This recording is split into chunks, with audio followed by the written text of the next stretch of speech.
Hello बच्चों, आपका स्वागत है मेरे YouTube क्लास हिंदी हमारी पहचान पे। आज हम देखेंगे क्रिया। क्रिया हमारा टॉपिक है। तो सबसे पहले हम ये देखेंगे कि क्रिया कैसे किसे कहते हैं। कि तो ऐसे शब्द जो किसी भी कार्य के करने या होने का बोध कराता है उसे क्रिया कहते हैं। तो सबको ही पता होगा कि ऐसे शब्द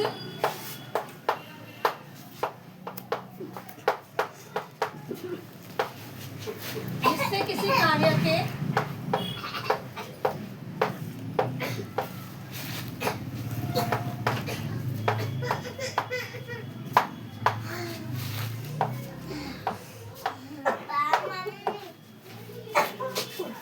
या होने का बोध हो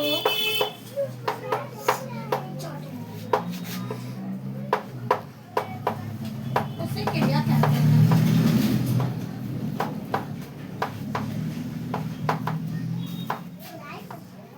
अब हम यहाँ पे देखेंगे कुछ उदाहरण से समझेंगे। जैसे मैंने उदाहरण कहा कि सीता नाचती है, तो यहाँ पे क्रिया क्या हुआ? नाचना। ठीक है, तो सीता नाचती है, तो हर कोई जानता है यहाँ कार्य क्या हो रहा है? नाचना हो रहा है। तो यहाँ क्रिया क्या है? कार्य, मतलब नाचना है। अब जो क्रिया है ना, इसका जो मेन है ना, वो धातु से बनता है ये सब।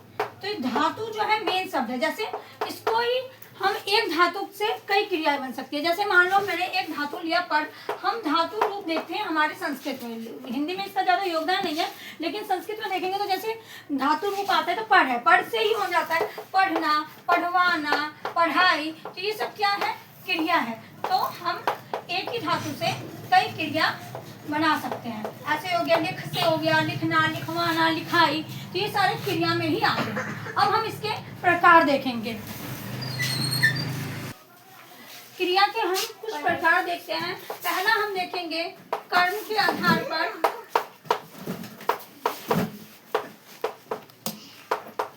और दूसरा हम देखेंगे प्रयोग के आधार पर। वैसे क्रिया के कई प्रकार होते हैं, लेकिन हम यहाँ पे ज्यादा डिटेल में नहीं जाएंगे, हम दो ही देखेंगे। कर्म के आधार पे हमारे एक कर्मक क्रिया और द्विकर्मक क्रिया होती है। एक कर्मक और दूसरा होता है हमारा द्विकर्मक। और प्रयोग के आधार पे हम देखेंगे सकर्मक क्रिया और दूसरा अकर्मक क्रिया।